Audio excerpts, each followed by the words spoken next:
Hello dear student, welcome to our new session of motion in straight line. It's your second lecture, and in last lecture we already discussed about the basic infrastructure of motion and its type. It's your second lecture. So last lecture we'll already discuss about position vector. We know that the value of position vector is xi cap plus yj cap plus zk cap, where x, y and z are coordinates of the particle. I already tell you, my dear student, if you wish to write the position vector of any point, then you must know its coordinate. Here x, y and z are coordinates of the particle, and I cap, j cap and k cap are the unit vectors along x-axis, y-axis and z-axis. I hope you all understand what actually position vector is. If we'll discuss about its definition, then the position vector is basically a straight line which joins the particle with origin having magnitude as well as direction, and we know that the coordinates must be given if you wish to write the position vector of any particle. Now moving forward, we'll discuss about distance and displacement. So write down our next topic, distance and displacement vector. Write down, topic is distance and displacement vector. Distance and displacement vector. Distance and displacement vector. Now see, my dear student, first we'll discuss displacement vector. So displacement vector.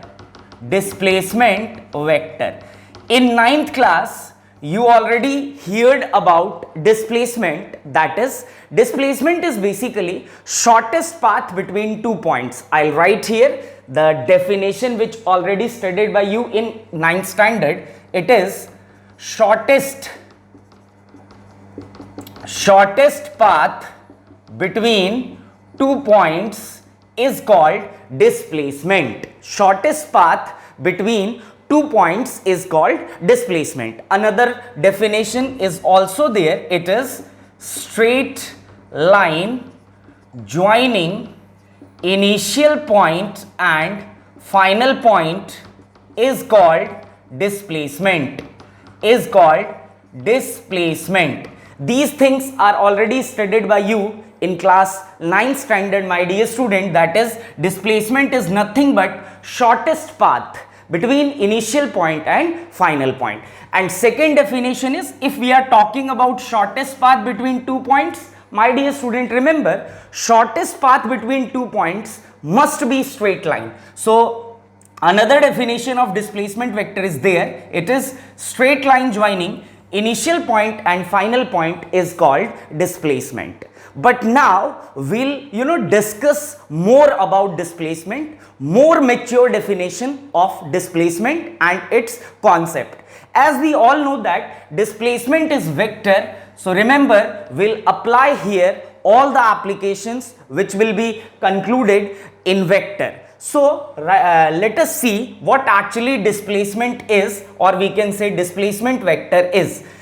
Let's suppose we have a Cartesian system, my dear student. This is our Cartesian system, x-axis, y-axis and z-axis. We know that along x-axis the unit vector is I cap, along y-axis unit vector is j cap, and along z-axis unit vector is k cap. Now see, let's suppose a particle is moving from point A to point B. See, particle is starting its motion from point A to point B. So if particle is starting its motion from point A, then point A is considered to be initial point. I'll write here, starting point is considered to be initial point and end point is considered to be final point. Now see my dear student, here the particle is moving in zigzag path. This is basically zigzag path. So particle is moving in a zigzag path from A to B.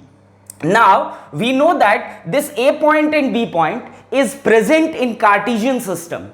So I'll already tell you, if we have a point placed in Cartesian system, then we are capable to write its coordinate. So let's suppose the coordinates of point A is x1, y1 and z1, and coordinates of point B is x2, y2 and z2. I hope you all are understanding, because these things are already discussed in previous lecture, that if Cartesian system is there, and in Cartesian system if any point is placed, then we are capable to write its coordinate. So for point A, I'll write coordinates x1, y1 and z1, and for point B, I'll write coordinates x2, y2 and z2.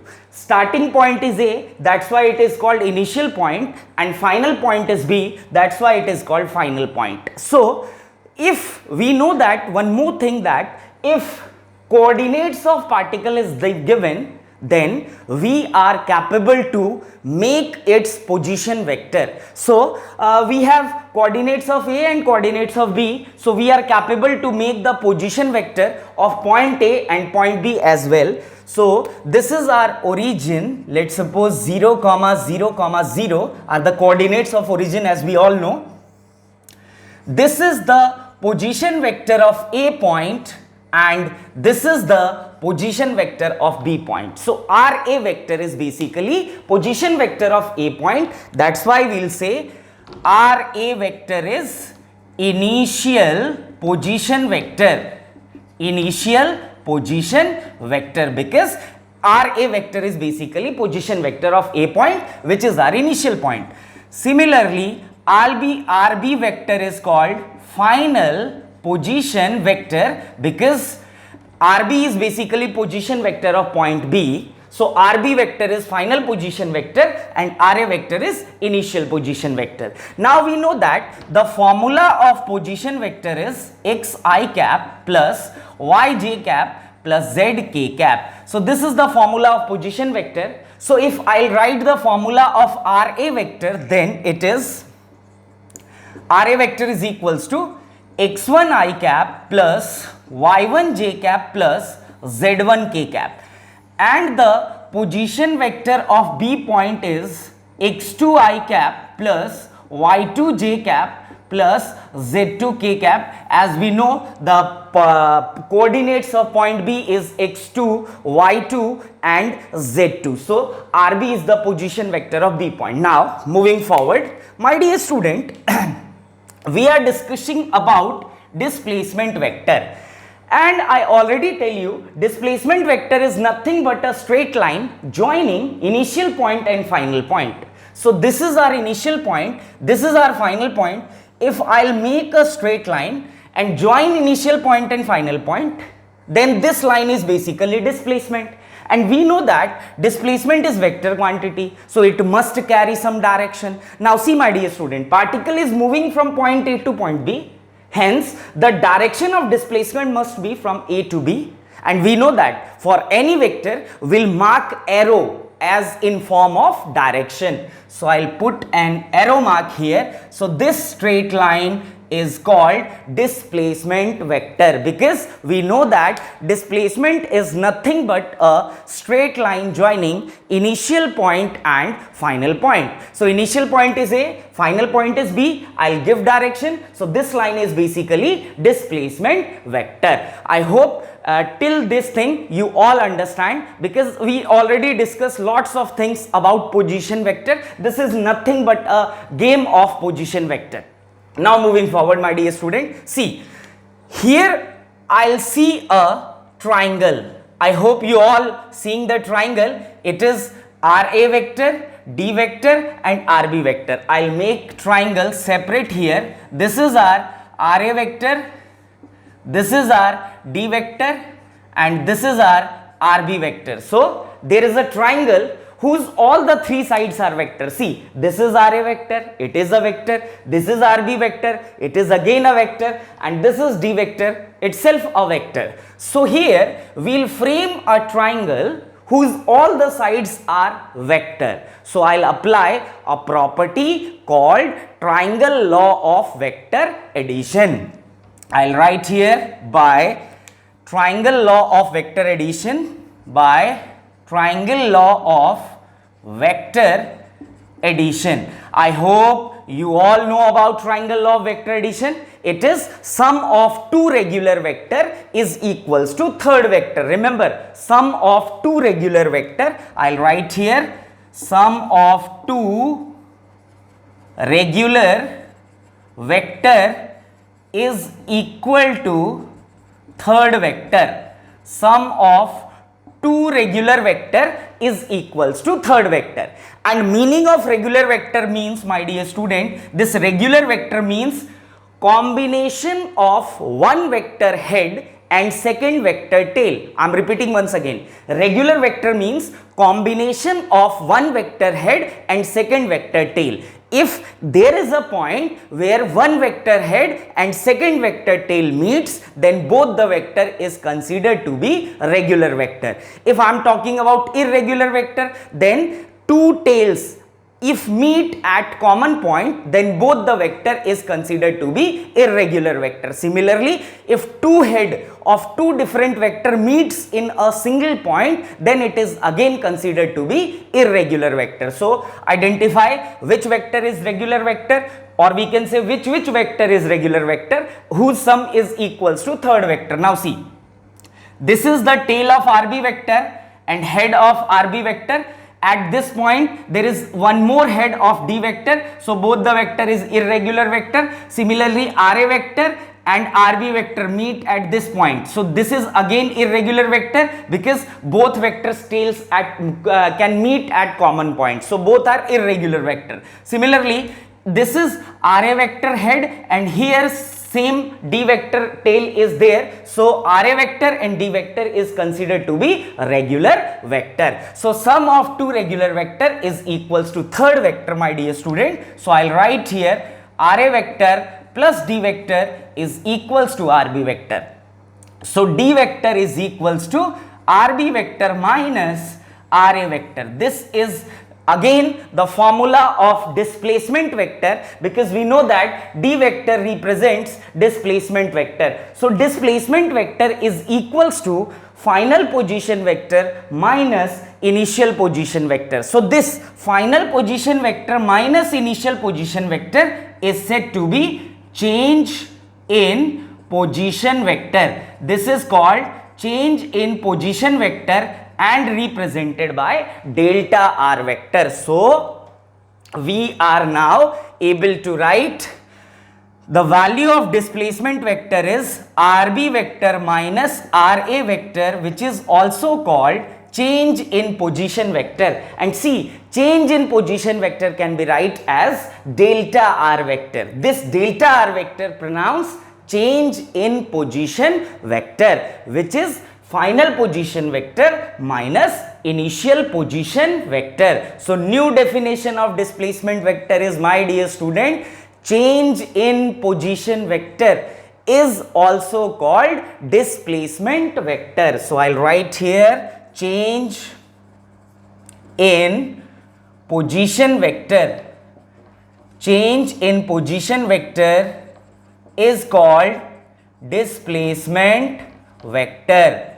Change in position vector is called displacement vector. I hope you all are understanding my point. Now moving forward, we'll put the value of RA vector and RB vector. So it is D vector is equals to RB vector, that is RB vector minus RA vector. So we'll write here it is equals to, try to write by your own, what is the value of RB vector and what is the value of RA vector. So my dear student, it is D vector is equals to RB vector is x2 I cap plus y2 j cap plus z2 k cap minus x1 I cap plus y1 j cap plus z1 k cap. So this is the value of final position vector and this is the value of initial position vector. It is x2 I cap plus y2 j cap plus z2 k cap minus x1 I cap plus y1 j cap plus z1 k cap. Now we know that I can be take same common, jj can take common and k can take common.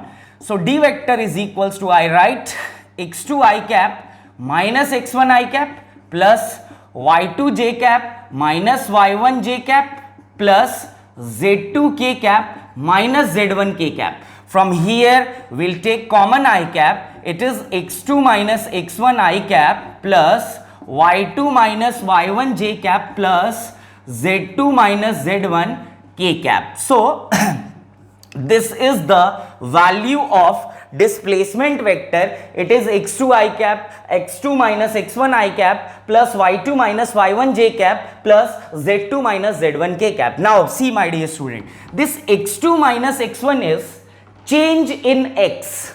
I'll write here, it pronounced as change in x. Similarly, it is called change in y. Similarly, this z2 minus z1 is called change in z. So change in x can be write as delta x, change in y can be write as delta y, and change in z will be write as delta z. So d vector is equals to delta x I cap plus delta y j cap plus delta z k cap. This is the value of displacement vector, change in x I cap plus change in y j cap plus change in z k cap. I hope you all understand this thing, that displacement vector is nothing but change in position vector, which is delta x I cap plus delta y j cap plus delta z k cap. So I hope you all understand what actually displacement vector is. Now moving forward, this is basically displacement vector. Now if you wish to find the magnitude of displacement vector, write down magnitude of displacement vector, because this is in vector form. Now I am talking about magnitude. So in magnitude, I cap, j cap and k cap cannot be introduced, as I cap, j cap and k cap gives you direction and we are only talking about magnitude of displacement vector. So write down magnitude of displacement vector, magnitude of displacement vector. So we'll apply mod. We know that d vector is equals to delta x I cap plus delta y j cap plus delta z k cap. I already tell you how to find the magnitude of any vector. It is magnitude of d vector is also called under root delta x square plus delta y square plus delta z square. See, why d student? Because this d vector is nothing but resultant vector. This d vector will act like resultant vector. So we know that how to find the magnitude of resultant vector. In vector, I already discussed that the magnitude of resultant vector can be found by under root x square plus y square plus z square. Instead of x, here we have delta x. So delta x square plus delta y square plus delta z square. And remember, when we are talking about magnitude, then we cannot use I cap, j cap and k cap, as I cap, j cap and k cap are unit vectors and these unit vectors can gives you direction. We are in magnitude, we are not at all talking about direction. That's why we cannot use I cap, j cap and k cap here. So this is all about displacement vector. I hope you all understand how to find displacement vector. Now moving forward,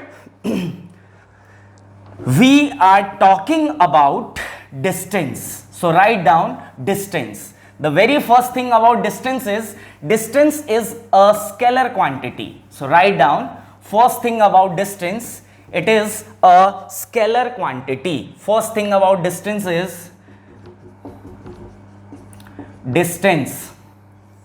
First thing about distance is distance is a scalar quantity which only depends on magnitude but not direction. As we know that scalar quantity cannot depends on direction, it only depends on magnitude. So I'll write here, distance is a scalar quantity which only depends on magnitude but not direction. First thing about distance. Second thing about distance is distance between 2 points never be 0. Remember, distance between 2 points never be 0. I'll write here, distance between 2 points never be 0. Third thing about distance is, see my dear student, distance is a scalar quantity. It never be negative. So I'll write here, distance never be negative. Any scalar quantity, my dear student, any scalar quantity never be negative. So distance never be negative. So 3 points are there. Distance is scalar quantity which only depends on magnitude but not direction. First point. Second point is distance between 2 points never be 0. And third point, distance never be negative. Now we are talking about the definition of distance. So my dear student, definition of distance is, it is the actual path which is followed by particle. See, displacement is basically an imaginary concept which we developed, that it is the shortest path between 2 points, or we can say straight line joining 2 points is called displacement. But distance is, my dear student, actual path followed by particle. So I'll write here,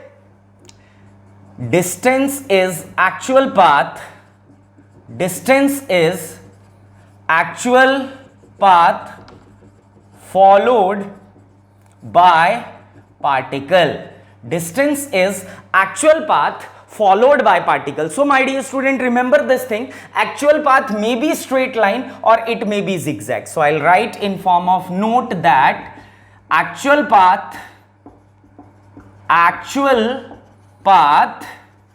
may be a straight line or it may be zigzag,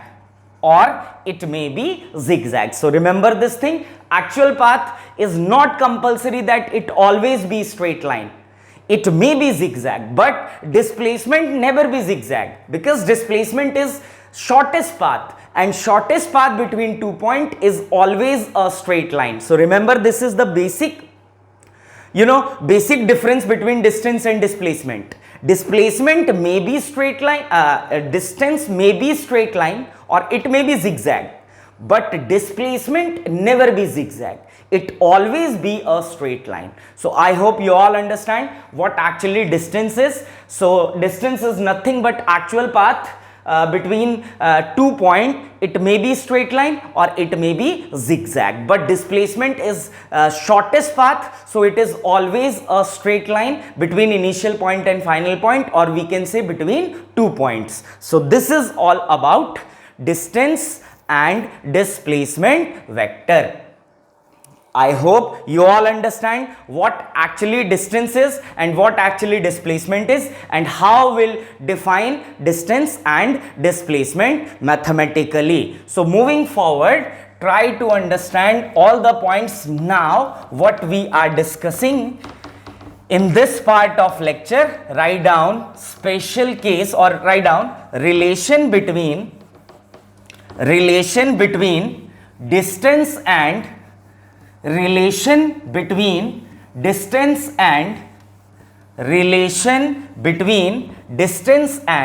magnitude of displacement vector. Relation between distance and magnitude of displacement vector. Relation between, I'll write here, relation between distance and magnitude of displacement vector. See my dear student, distance is scalar quantity and displacement is vector quantity. So if one is vector and other is scalar, then you cannot compare both directly, because scalar quantity consists only magnitude but not direction. Vector quantity consists both magnitude as well as direction.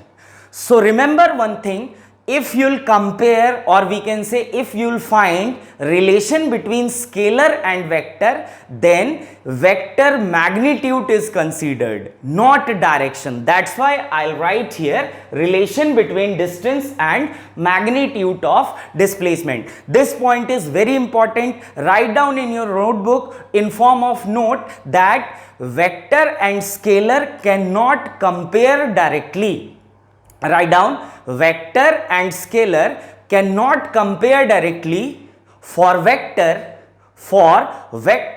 we always consider its magnitude. For vector, we always consider its magnitude. For vector, we always consider its magnitude. So remember, my dear student, we are now discussing about relation between distance and magnitude of displacement vector. So distance is scalar quantity and displacement is vector quantity. That's why I'll consider magnitude of displacement, and we know that for any vector quantity, if we are talking about magnitude, then we'll apply mod. So case first is, write down in your notebook, case first, if particle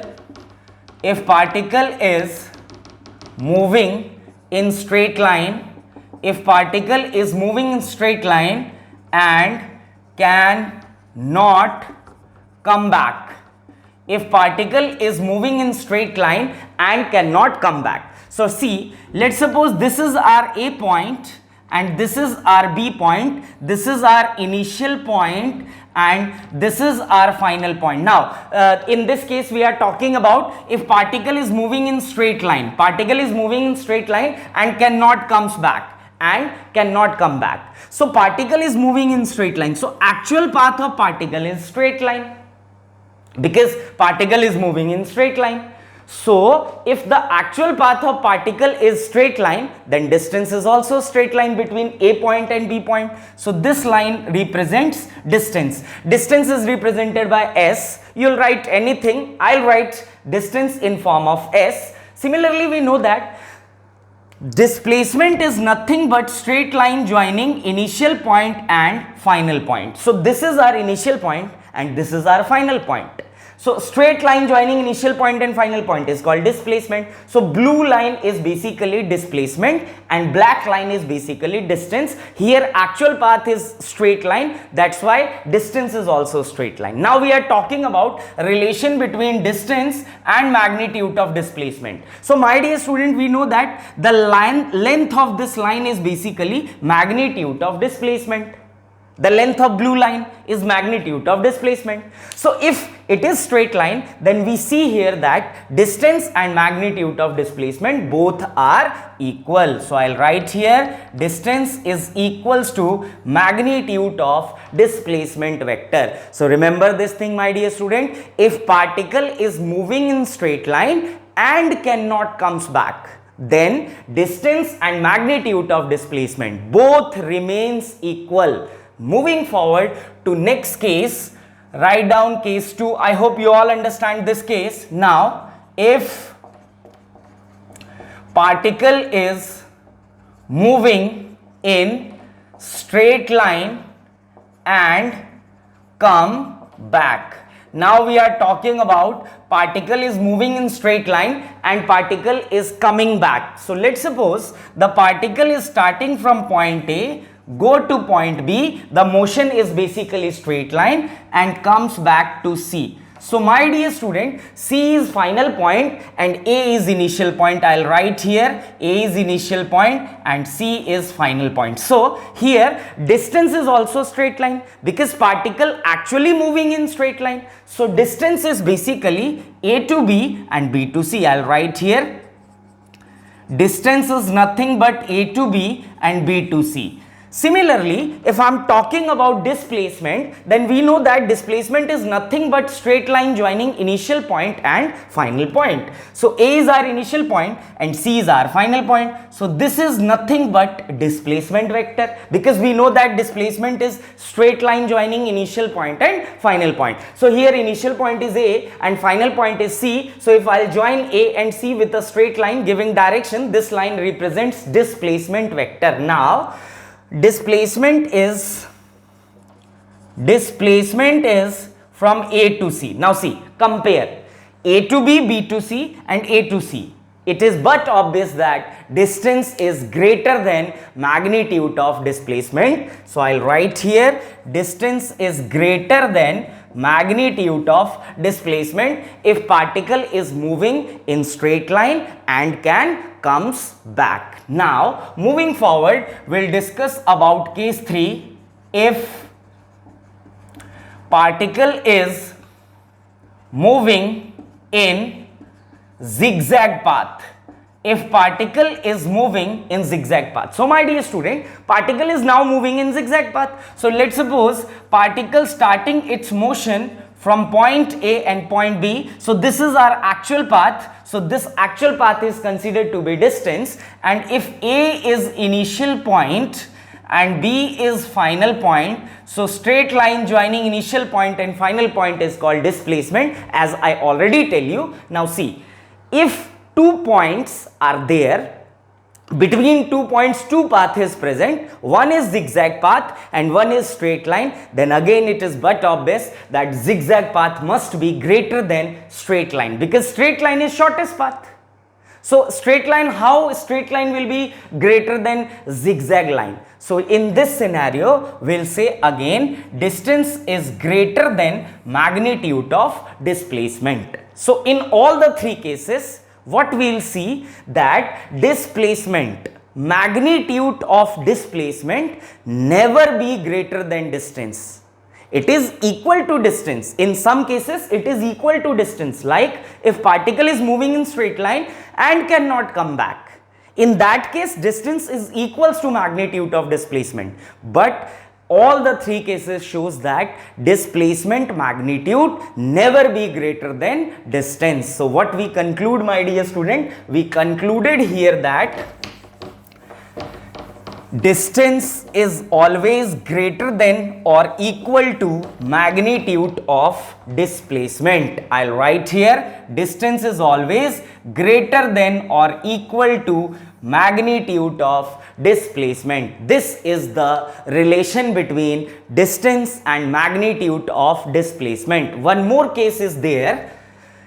Let us discuss case 4. If initial point and final point of particle is same.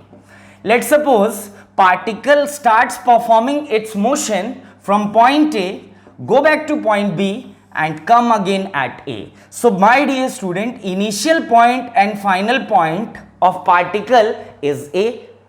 So we'll see here that magnitude of displacement is equals to 0. So remember this thing. Displacement is basically straight line joining initial point and final point. But if initial point and final point will be same, then the length of straight line is 0. That's why we'll say magnitude of displacement in that case is equals to 0. But here distance is not equal to 0. So remember this thing, distance never be equals to 0 if particle is moving. But it is possible that displacement can be 0. Because we know that if initial point and final point of the particle will be same, in that case displacement is considered to be 0. So one more conclusion is there. One conclusion is distance never be never be less than magnitude of displacement. It is possible that both are equal, but in maximum cases distance is always greater than magnitude of displacement. And one more thing is there, displacement can be 0. If initial point and final point of particle is same, then displacement is 0. But in that case, distance cannot be 0. So what we'll see here that if particle is in motion, then distance can never equals to 0. But displacement is possible to be equal to 0. As if initial point and final point of particle become same, then we can say displacement is equals to 0. So I hope you all understand what actually distance is and what actually displacement is. Now moving forward, my dear student, let us start new topic called speed and velocity vector. So write down new topic. Our topic is speed and velocity vector. Write down speed and velocity vector. Speed and velocity vector. Speed and velocity vector. See, speed is scalar, but velocity is a vector quantity. So now we are discussing about speed and velocity vector. So write down topic name. It is speed and velocity vector. Speed and velocity vector. First we will discuss about velocity vector, then we will discuss about speed. So write down heading velocity vector. I hope you all heard velocity in class 9th. Velocity is actually displacement upon time. We know that velocity is displacement upon time. Now see, my dear student, displacement is vector and time is scalar. Remember this thing. If you will divide vector with scalar, you will get vector. You will get vector. Remember this thing. If you will divide vector with scalar, then you will get vector. See, displacement is vector, velocity is also vector, and time is scalar. So velocity, displacement is vector divided by scalar, we will get vector. Hence velocity is a vector quantity. This divide means rate. Remember this thing. If I'll make the definition of this formula, then it is basically rate of change of displacement vector with respect to time is called velocity vector. Rate of change of displacement vector with respect to time is called velocity vector. If displacement changes with respect to time, then we will say the particle achieve velocity. This definition means if the displacement of particle changes with respect to time, then we will say the particle achieves velocity. Now see, my dear student, velocity is defined with respect to time. See, rate of change of displacement vector with respect to time.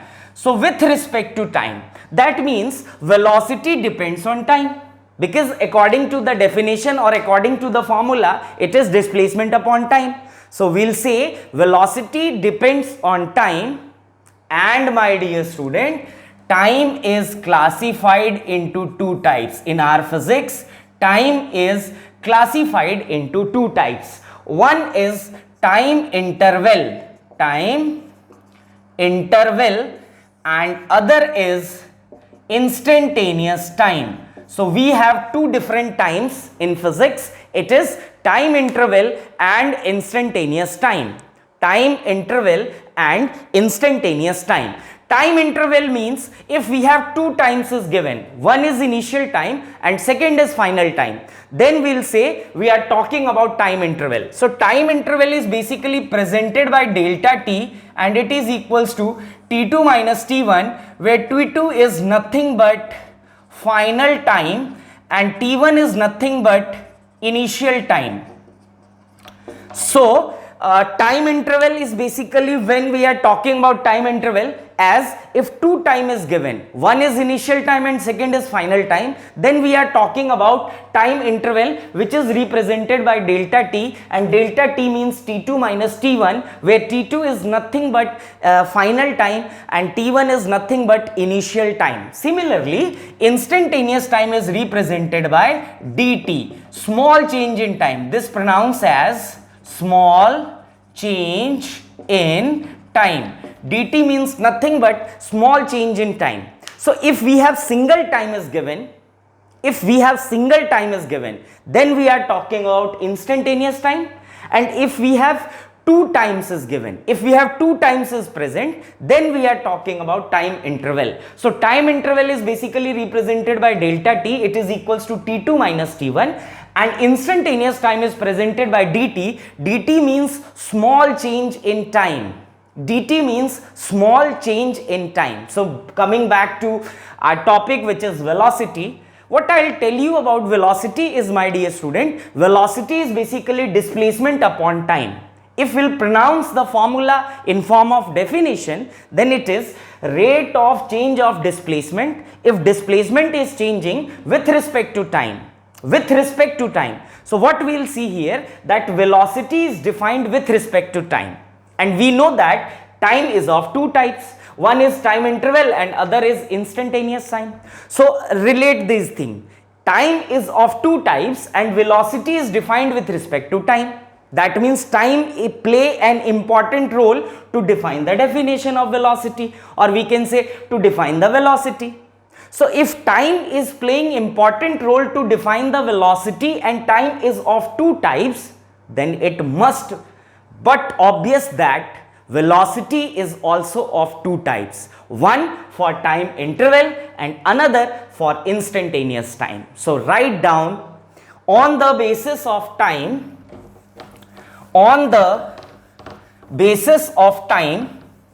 velocity is classified into two types. On the basis of time, velocity is classified into two types. On the basis of time, velocity is classified into two types. First is your velocity is classified into two types. First is average velocity vector. Average velocity vector. Average velocity vector. And second is your instantaneous velocity vector. Instantaneous velocity vector. As velocity basically depends on time and time is of two types, hence velocity is also categorized into two types. One is our average velocity vector and second is our instantaneous velocity vector. So my dear student, if two time is given, that is change in time which is presented by delta t, t2 minus t1, then we are talking about average velocity vector. And velocity at any particular instant of time, that is if only one time is present, then we are talking about instantaneous velocity vector. So write down heading average velocity vector. Write down average velocity vector. Our topic is average velocity vector.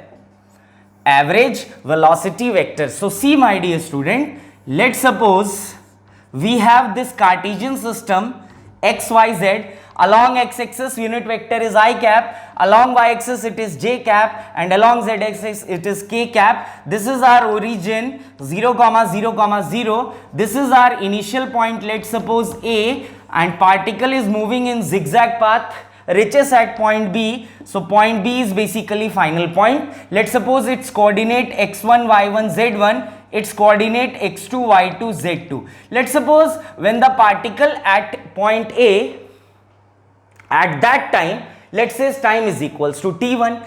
When particle reaches at B, let's suppose the time t is equals to t2. At a point, the particle carry time t is equals to t1. When particle reaches at point B, the time becomes t is equals to t2. So my dear student, we know that A and B carry coordinates. So we'll make its position vector. Now we know each and everything about position vector.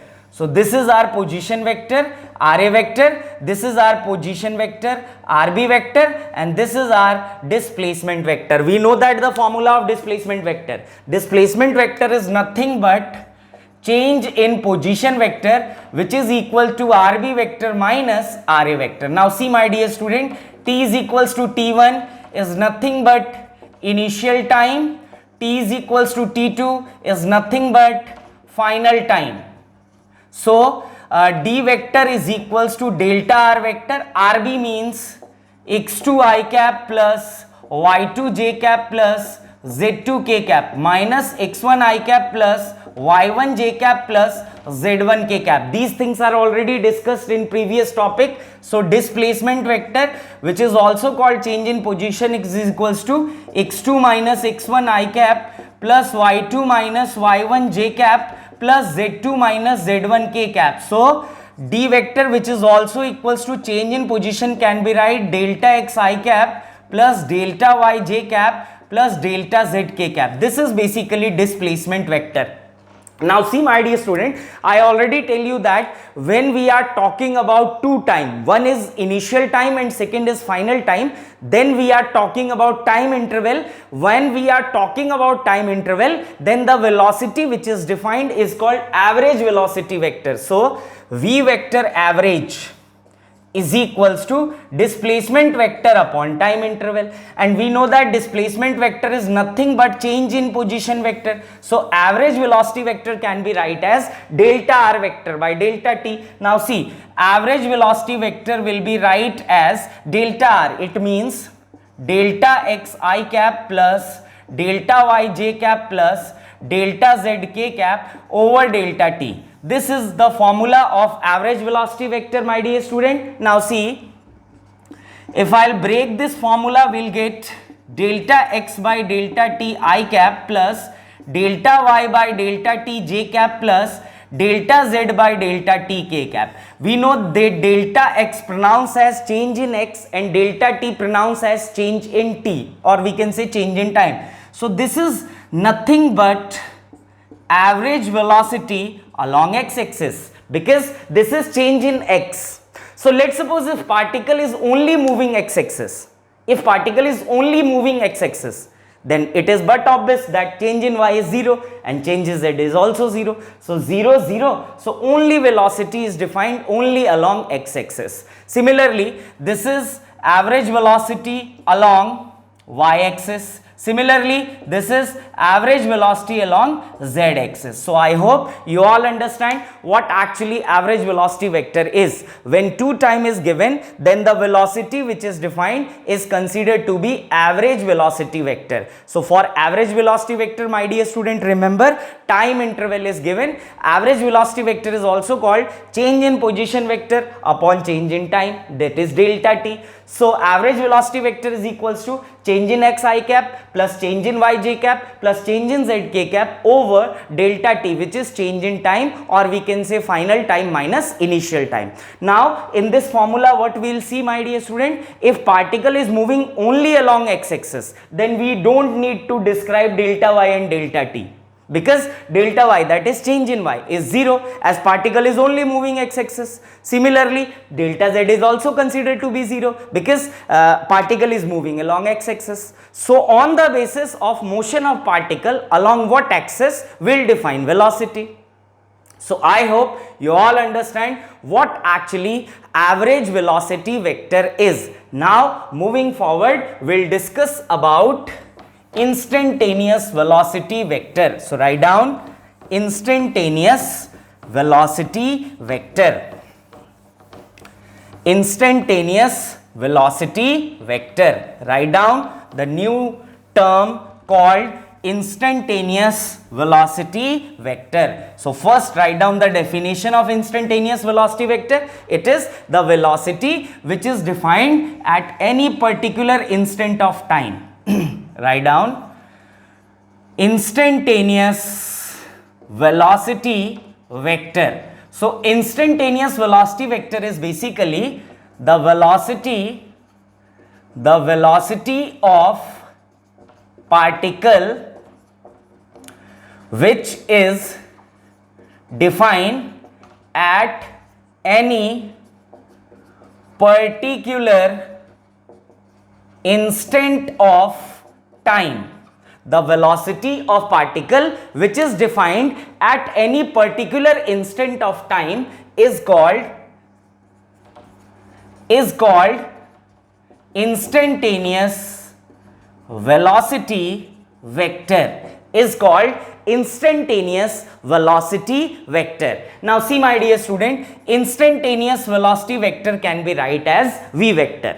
Instantaneous velocity vector can be write as v vector. Now see, we know that average velocity vector is nothing but change in position vector upon change in time. Change in position vector upon change in time. And we know that my dear student, delta t means t2 minus t1, final time minus initial time. Now see, let's suppose initial time is 3 am and final time is 3.01 am. See, initial time is 3 am and final time is 3.1 second am. So between these two times, the change is negligible because the change is of 1 second and 1 second is negligible. So I'll write here, if change in time is negligible, that is delta t tends to 0. If change in time is negligible, I'll write change in time is basically negligible, that means delta t tends to 0. In that case, we'll say final time is approximately equals to initial time. In that case, my dear student, the average velocity is equals to instantaneous velocity. Now see, the formula of instantaneous velocity is displacement vector upon time. Small change, dr vector pronounced as small change in position vector. Small change in position vector. Small change in position vector with respect to small change in time, that is dt. See, actually what happened is we are saying that change in time is very small. Change in time is very small, that is delta t represents change in time, and we are saying that change in time is very small. It is change in time means delta t. So delta t tends to 0. So if delta t tends to 0, it implies change in time is very small. So if change in time is very small, then we will say final time is approximately equals to initial time. And once small change in time takes place, then average velocity vector will be approaches to, or we can say becomes equal to instantaneous velocity vector.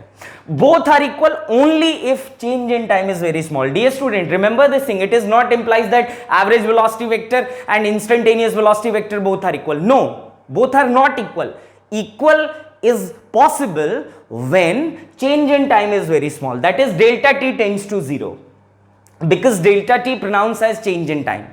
So if change in time is very small, then we will say average velocity vector is approximately equals to instantaneous velocity vector. For instantaneous velocity vector, remember dear student, change in time is very small and small change in time is presented by dt. So assume that if change in time is very small, then change in position vector is not so big, it is also very small. So it is represented by dr vector.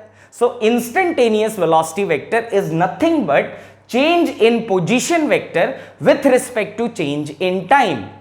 So this formula implies that if, write down in form of note, write down, if displacement is given, if displacement of particle is given, if displacement of particle is given, then if we differentiate the displacement with respect to time, then if we differentiate it with respect to time, then if we differentiate it with respect to time, we'll get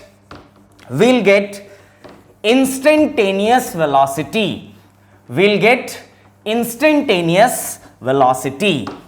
We will get instantaneous velocity vector. This formula is very important, my dear student. Remember, if displacement is given, then just differentiate it with respect to time. You'll get the value of velocity vector, and remember that velocity is instantaneous velocity of the particle. So I hope you all cleared about velocity. Now moving forward, we'll discuss about speed. So write down speed. See, my dear student, speed is scalar quantity. It is a scalar quantity. So if it is a scalar quantity, then it only depends on magnitude but not direction. Speed changes if the magnitude of particle changes, not at all direction, because speed is a vector quantity and vector cannot lies on direction. So moving forward, what actually speed is? Rate of change of distance with respect to time is called speed. I hope you all understand what actually speed is. So speed is scalar. I'll write it by v. So v is equals to distance upon time. Again, distance is presented by s and time is presented by t. Now moving forward, my dear student, as I already tell you, time is of two types. One is time interval and other is instantaneous time. Time is of two types. One is delta t, another is dt. Delta t means time interval and dt means instantaneous time. Now see, my dear student, speed is defined with respect to time, and we know that time is of two types. One is delta t, another is dt. So if speed is defined with respect to time and time is of two types, then it is but obvious that speed is also of two types. One is your average speed. I'll write here, on the basis of time, speed is classified into two types. Speed is classified into two types. First is your average speed and second is your instantaneous speed. So what actually average speed is? Distance upon time interval is called average speed. Distance upon time interval is called average speed. Rate of change of distance with respect to time interval delta t is called average speed. So distance upon T2 minus T1 is called average speed. Now moving forward, if I am talking about instantaneous speed. So my dear student, let's say if change in time tends to 0, that means T2 tends to T1, it means final time is approximately equals to initial time, then average speed is equals to instantaneous speed. See, instantaneous speed, instantaneous speed is presented by v, let's say. So v is equals to ds by dt. Small change in distance with respect to small change in time is called instantaneous speed. I'll write here small change in distance with respect to small change in time is called, my dear student, instantaneous speed. Remember, this is basically form in differentiation. So if distance is given in terms of time and you wish to find instantaneous speed, then you have to differentiate the distance with respect to time. You will get instantaneous speed. So this is all about velocity and speed. Velocity is categorized into two types on the basis of time. One is average velocity, second is instantaneous velocity. Similarly, speed is also classified into two types, as speed is also depends on time. Speed is also classified into two types. One is average speed and second is instantaneous speed. For average speed, we have two times. For instantaneous speed, we will define speed at any particular instant of time. So we'll get two different formula. One is of average speed, which is distance upon change in time, that is delta t.